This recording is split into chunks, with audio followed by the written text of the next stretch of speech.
everyone. My name is Dominic Gawley. I'm a consultant with Human Synergistics Australia.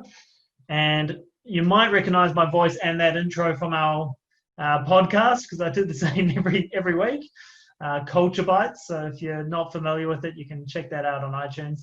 I'm joined on the interview today by Pat McCafferty. So Pat is the MD of Yarra Valley Water. Hey, Pat.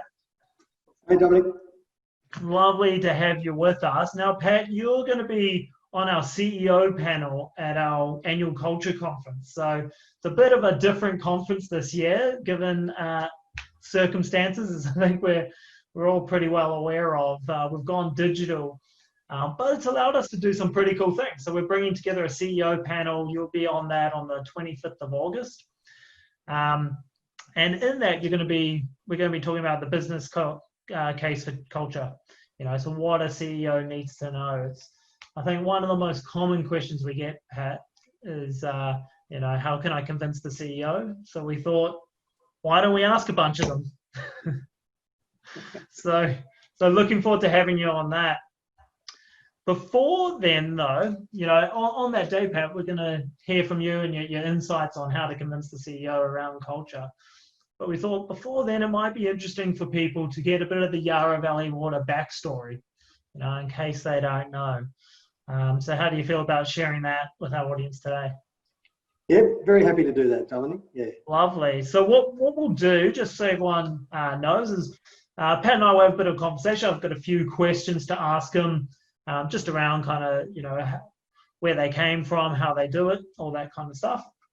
But we'll have time, about 10 minutes at the end, for a Q&A as well. So if you're in the audience, if you kind of mouse over your screen, you'll see a button for Q&A in the bottom, and you'll be able to type in questions into that.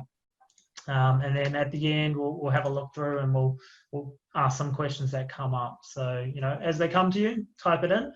If you're worried about typing something in, you can tick the anonymous box as well. So there you go. They say no silly questions, but if there is, you can be anonymous. Beautiful. So on that note, Pat, I guess the story of Yarra Valley Water, you guys have been really successful with culture change. But if I go all the way kind of back to the start, why did Yarra Valley Water start working on culture in the first place? Why was it important to you? Yeah, well, as you say, it is a long time, and it's taken 20 years to get to where we are now. And I would always say that it's always a work in progress, that's for sure. But if I go all the way back, and I've been fortunate enough to be part of the entire journey, it did start with a pretty switched on and inspirational general manager of what we used to call human resources in those days. Now, people, performance, and culture. But Anne Farquhar, who introduced the notion of measuring culture and engaging, I guess, the leadership of the organisation around why it was important and what we might achieve as a result of that. And I think it took a lot of convincing initially, particularly our very first MD. It hadn't been something that had been present for us in terms of the way we lead or manage. Now we know so much more about it. I look back with hindsight, but I think about it back then. So, but anyway, the first thing was really getting that commitment to at least start some measurement and see where we were, and being open-minded about what that would tell us. And I guess maybe we went into it thinking it'd be okay, but when we got our first OCI measure up, it was like a little bit of a shock, which I'm sure most organisations experience the same sort of thing. So there was a period there, obviously, of just really, learning about culture, learning about the tool. The tool itself was perfect for us because, water utilities are full of accountants and engineers, and we like to understand how things work and the numbers and all those sorts of things. So I think that was sort of the first step. And then, understanding what the gap was between what our desired culture was, which is generally most organisations have a similar desired culture, but understanding the gap between where we were and that future was important. I think the other thing about the journey was staying the course. And I reckon, I've seen a lot of organisations who have started to embrace, cultural measurement, cultural change, and they've been thwarted. Maybe the results went backwards, whatever. quite often they just change tools and start again. In some respects, I'm not sure I've got to advocate any particular tool, although OCI has been great for us. But what I would advocate is always, sticking to it and persisting, even when the results are confronting. And I guess the third key element for us was integrating it into our strategy. So we've had culture pretty much now for the last 20 years as an equal weighting with outcomes in every other element of our strategy. So we understand that the culture is the enabler to outcomes in every other area. We've learnt that as we've gone through, but it has equal weighting with customer outcomes, financial outcomes, and everything, because we know it's the thing that's going to deliver the outcomes in those areas. So it's always up in lights, I think that's a really solid foundation. So leadership commitment, measurement, staying the course, and then of course, having it embedded in your strategy. And look, there's a bunch of things that have gone on since then that we've added to the mix, and I often call it, sort of like a Anne Farquhar special mix, if you like. Anne's no longer with us, because he lives on. But we invested heavily in leadership. So we understood that the people managers have the greatest impact on the prevailing culture. Invested a lot in them so that they could be the best people leaders that they could be. We had a massive focus in our organisation around that element. Board involvement as well towards the latter stages. Yep. We've actually had the board take a really active involvement in culture to the extent that they're actually now doing an OCI. I'm not sure how many boards are doing OCIs, but they really wanted to. They embraced the culture, and then they wanted to be part of the culture, and they really felt like they needed to learn more about the tools and those sorts of things so that they could, ask the right questions, I guess, in performing their function. So that's been important. We changed a lot of processes. What organisations will find is that unintended consequences of things that are in place that get in the way of getting the desired culture, it could be delegations, authorities, all of those sorts of things. So, processes, practices, systems all needed to be sort of fine-tuned to not get in the way of the culture. We adopted things like, requisite organisation theory, the work of Elliot Jacques, but we didn't take it religiously. With most things, we've tended to sort of pick and choose the things that are going to really fit our business and work for us. But there are elements of that around managerial competencies that we thought were really important. Like, how do you assign a task the right way? How do you identify, a person's fit for a role? A lot of those sorts of, aspects of people management. A lot of trial and error. I mean, I remember when we first started doing the OCI, the very first shift was people saying, okay, that blue zone, that's about being nice. And nice, yeah. And everyone was like, you're not being nice. And it was. Then we realised that actually, you know what, this stuff's actually about achievement. It's about outcomes. That's what the focus should be. Of course, being nice is good too, but it really is about, getting outcomes for ourselves and, customers. And so, we added other things in. How do you have candid conversations? How do you keep it real? How do you lead with integrity? All those sorts of things that had to be added into the whole mix. Change recruitment, obviously, people, succession planning, promotions, all has the lens of culture across it. The behaviours and the culture, of the individuals who we're promoting within our organisation, especially, the ones we're putting in charge of other people.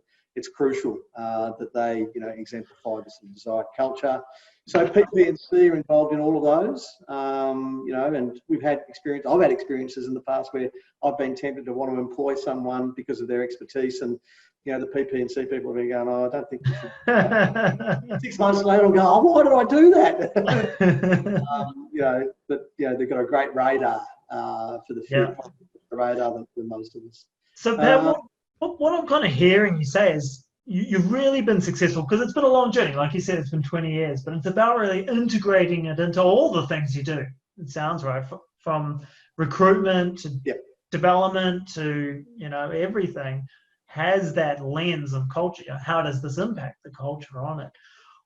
Right back at the start, because I guess people are listening, they're like, oh my God, that sounds amazing. I want to do all of that stuff, Pat. But right back at the start, how did you initially get the momentum? Was it a different mindset, or what was it at the start that kind of opened the door, I guess, to all these initiatives? Well, I think it was the confronting result of the first OCI. And, do you know, it was confronting, but we all knew it was right deep down. And maybe, you know, you don't really want to know. And it revealed things. You know, we had a fairly equal weighting between blue, red and green. And as Anne would often say to us, you know, that those avoidance, you know, approval behaviours in the green area, and that's, you know, we might be getting some outcomes due to some of the red, but that's not going to be sustainable. And the stuff that's occurring in the green, you know, that's, you know, people aren't being fulfilled. They're not achieving what they're capable of because of that prevailing, you know, context and behaviours that we had. So, and we knew it, and we could feel it as well. And I think, you know, the first MD, to his credit, really, it probably wasn't his natural style, but he was quite prepared to back it in. And actually, at the end of the day, you know, I think he was sort of saying, look, I believe in this stuff. I'm probably not the right sort of leader going forward for the organisation. You know, he sort of went into retirement, and you know, which is really, you know, a big, strong self-actualisation, if you like. It is. My predecessor came along, and you know, we kept the momentum going from there. Yeah, and I mean, that sounds like a really important thing of Yarra Valley's story too, is that it lived beyond one MD. You know, it wasn't just, you know, one MD, but it actually the baton got passed on and continued in the relay, if you like. And that's that stick to it kind of thing that you were talking about earlier, right? How do you stick to it even through those changes? Pat, you know, I guess, you know, an interesting thing people often say about, you know, government organisations is government can't be innovative, right? They can't be constructive, surely. Got to be bureaucratic and all that stuff. What would you say to that? Well, I'd say everyone should read the book by Mariana Mazzucato. She's an economist. It's called The Entrepreneurial State. And I'm probably being a bit cheeky, but really in her book, she talks about how very significant innovations that we all enjoy today came from government. You know, things like, you know, biotech stuff, a lot of case studies around, you know, Wi-Fi, you know, pharmaceuticals, GPSs, touchscreens, all that sort of stuff. So they're all, you know, voice activation. They're all sort of government funded initially. But I think, of course, there's plenty of examples where you see, you know, I guess public sector organisations, government, not being innovative, and probably the same occurs in the private sector. But it's really all around the settings that exist within that particular organisation. And you know, I've often heard the expression, you know, behaviours get shaped by what gets rewarded and what gets punished. You know, and you know, is the incentive there for some calculated risk taking? And how do people respond when things go wrong? So, you know, I think it depends on the organisation, but, you know, that's the real test of whether or not there is a freedom to innovate and try things. It'll be the responsive leaders when things go wrong. And if it's around, you know, what did we learn? What do we do better next time?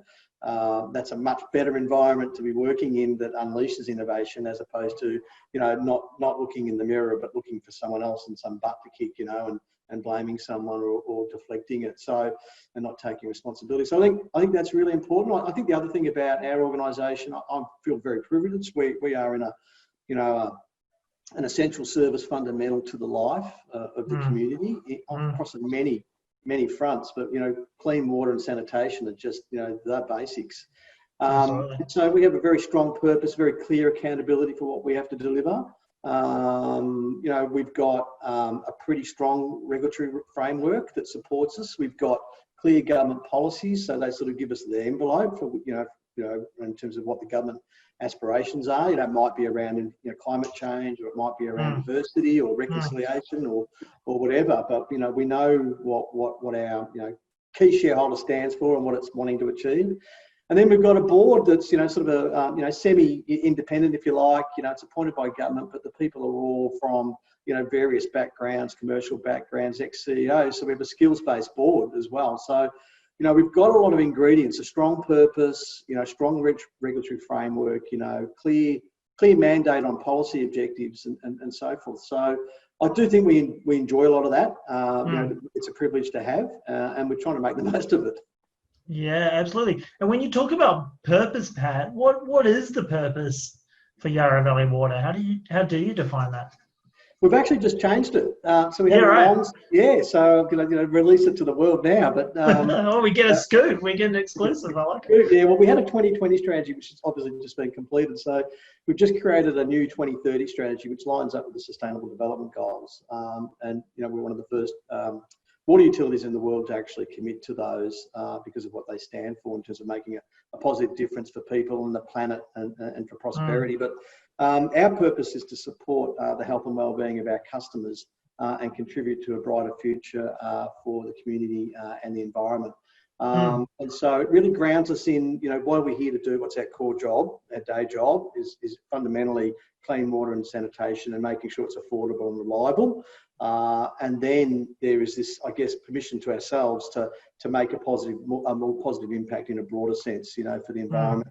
Communities, how do we support, the vulnerable in our community, those sorts of things. So, that's a long-term goal, but, everything's anchored in our purpose for what we do. So the lens in terms of any innovations, any changes that we're making across the organisation comes back to that purpose. And what we try to do, Dominic, is really connect our people to the purpose. So, whatever job they've got in the business, have those conversations that bring it to life. So how do they link what they do day in, day out to that long-term purpose?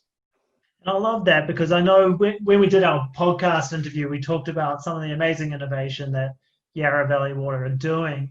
And part of it's because you've got that broader societal impact. I know the waste energy recycling, so you take food scraps and turn it into electricity to fund the water treatment plant, right?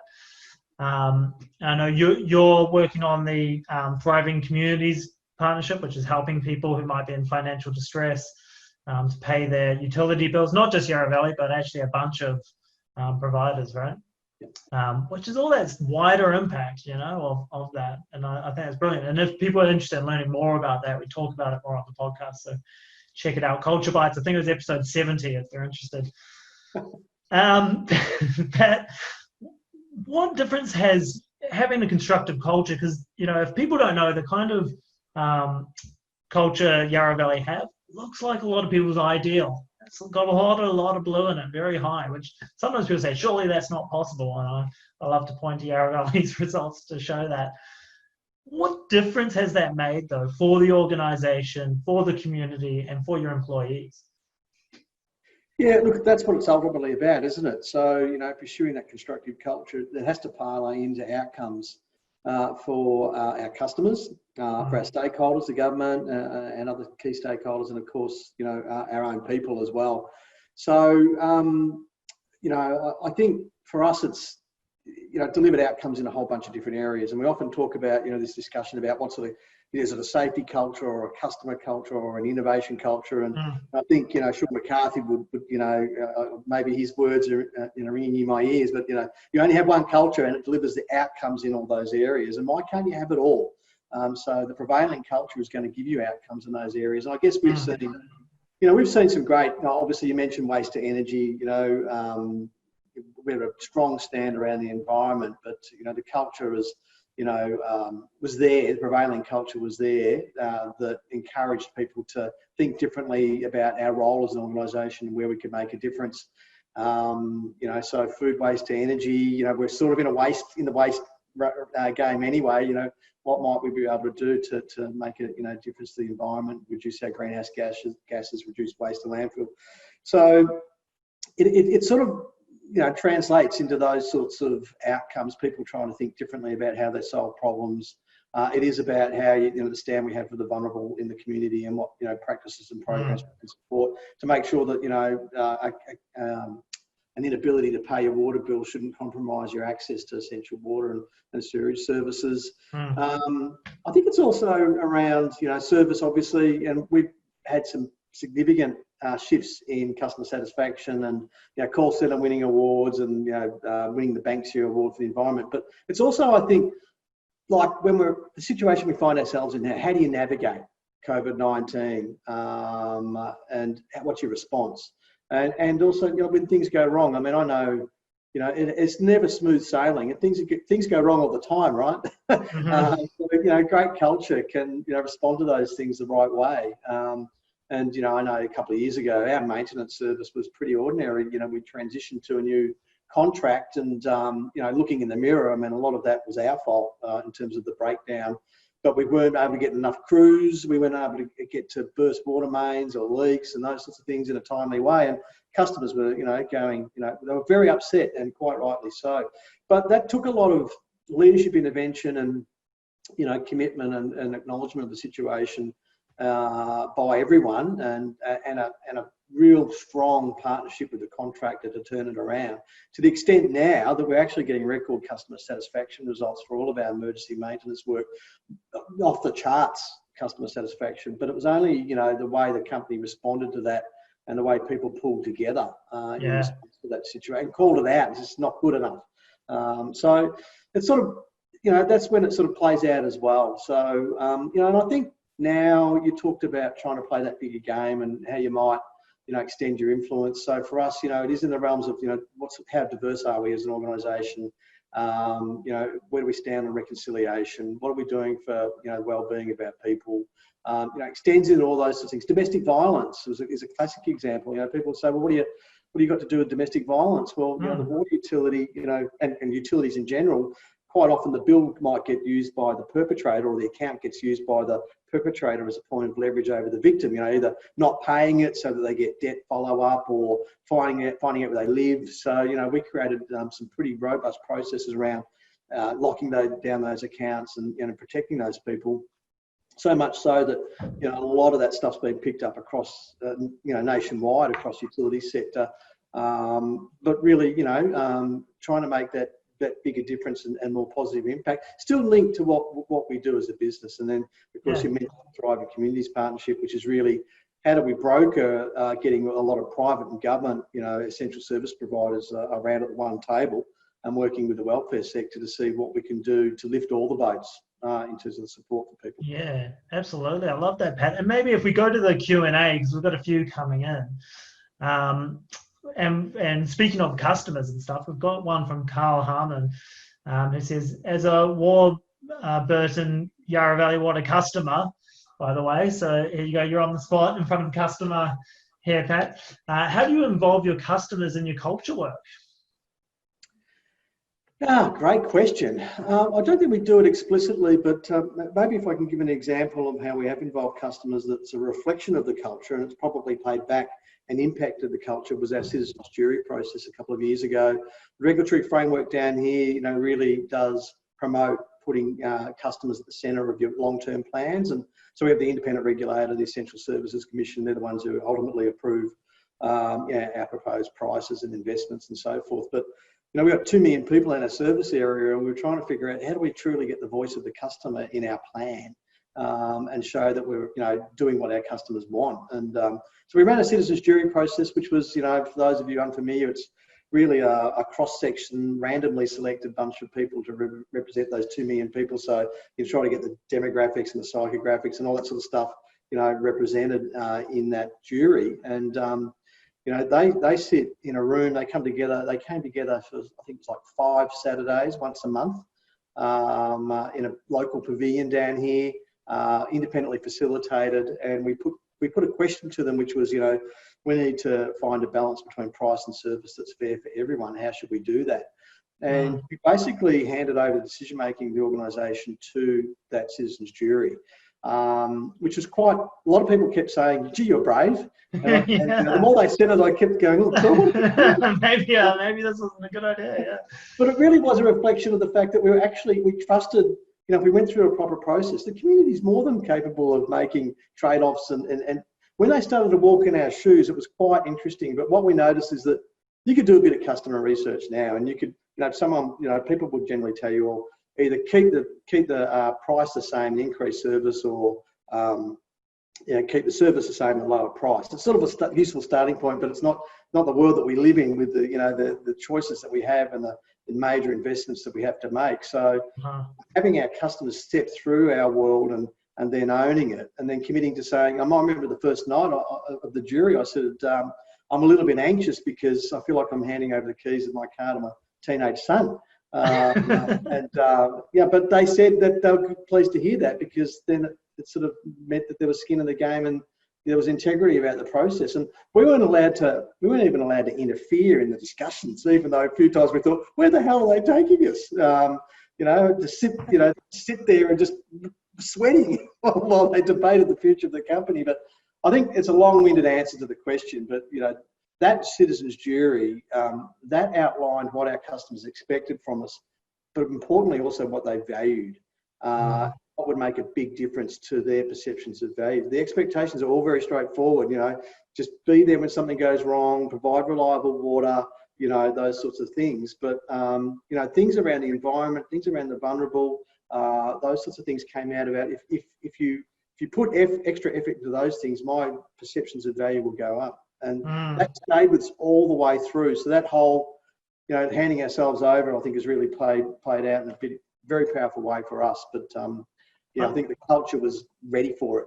Yeah, true. I think that's a good point, because sometimes people can hear these things and go, oh, we should do that, but you need the culture that supports it, right? So you're ready to listen, because I can foresee other people where actually they've already made the decision, but we're just consulting to look like we're listening, but we're not really listening. Especially monopoly utilities. I mean, they're going a long way back with this, paternalistic perspective of we know better, and to hand over the decision back to the community is a big leap. I love it. I've got a couple more from the Q&A. So a question here from Craig Charterton. So did the new MD need convincing? As we know, these endeavours are taken with a long-run view. So did she embrace it immediately? Maybe that's yourself, because you kind of took over the program, from the start. So it was pretty easy to convince myself. But did you need to be convinced, I guess, Pat, or was it?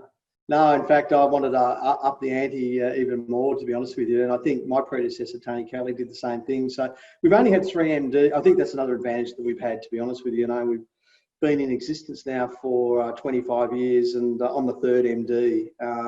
And it was all internal, the last 2 of us have been internal successes. So, we've definitely, there might be a nuance. I know my predecessor, for instance, he had a very strong commitment to everything, but there was a passion around the environment. Share his passion. Maybe my passion's a bit more weighted a little bit to customers and community, and we're building on each other, if you like. And I'm sure the next MD will have a nuance around that as well. But I think we certainly have seen and enjoyed the benefits of investing and managing the existence of our culture. I think it's also testament to that. It wasn't just reliant on one person either. The actual whole organisation had got behind it, including and Farquhar was a big driving force as well internally, as well. But it was kind of more than just one person as well. We've got another one here, which is: did you find a correlation between achieving the desired culture and employee engagement at Yarra Valley? We did. Yeah, we ended up doing the Aon Hewitt engagement survey. I mean, again, Sean McCarthy's words ringing in my ear that engagement's not the same as culture, but we did want to test it as well. So we did Aon Hewitt a couple of times, and ended up getting, employer of choice status through Aon Hewitt. I think the second time we did the measure up, which we had sort of engagements over 80%. I think they're definitely linked, of course. A highly engaged workforce is, obviously the environment in which they work in, it's going to heavily influence it. Absolutely, yeah. So it's an outcome of the culture you have, right? If you can be in that environment where you can be innovative, bring your best self, of course you're going to be engaged, right? Beautiful. We've got one more, Pat, and it's probably a good one to end on as well, which is from John. It says, Pat, the journey of Yarra Valley Water has been well documented, and like many organisations, you've had your fair share of setbacks. Progress wasn't linear. If you could go back 10 years or back in time, what 2 tips would you give to your earlier self to keep the momentum on the journey when things looked at their most challenging, and giving up would perhaps seemed easier, the easier option? Great question. I think the first one would be not to have too much in the way of hubris or thinking that the job's done with culture. I think there's definitely, you can go backwards very quickly if you take your eye off it or if you drift. And, we often, and we've had some leadership training around some of the, aspects of leadership. And one of the terms that we use is intervening in the drift. So you really have to be consciously on the lookout for are we drifting here, or are we actually actively intervening in the future to make a positive difference. So that'll be the first thing. I think the other thing that was probably really important for us was this whole keeping it alive through conversations. And, you know, I've sort of, you know, when in my journey as a leader, and particularly when I became MD, I realised just, you know, I never really had thought of it, how impactful what you say, particularly when you talk about the future, can be, and the impact it can leave with people. So in many ways, you can talk a future or a way of being into existence if you talk about it enough.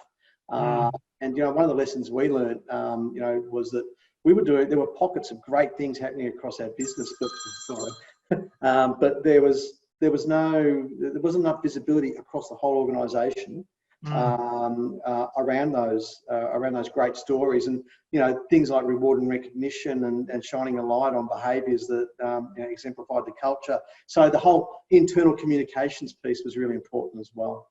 Yeah, I love that. I know before we went live, we were catching up and talking about, you know, how Yarra Valley's been through this whole COVID period. And you said you've been doing 2 videos a week since, was it early March or something like that? Mid-March, yeah. Yeah, mid-March. 2 videos out to the organisation, what's going on, you know, updates, all that kind of stuff. Which said something, you know, about the culture. Beautiful. Those are all the questions we have and all the time we have with you, Pat. So thank you very much for coming along and giving us a bit of the backstory. For people who have signed up or are yet to sign up for the conference, Pat's going to be on the CEO panel, which is on Tuesday, the 25th of August. It's all digital. It's all online. You can go to human-synergistics.com.au/conference to sign up. Pat's going to be there with a panel talking about the business case for culture. What does the CEO need to know? So like I said, it's our most common question, I think. So I'm really looking forward to hearing a bunch of CEOs share the inside scoop with us all, Pat. Yeah, I'll probably have a shave and wear a jacket by then too. We like the personal touch in this one. It's beautiful. All right, thank you very much. I'll put up the conference website so everyone can see it. But otherwise, thank you very much for your time today, Pat, and we look forward to seeing you at the conference. You're welcome. All the best.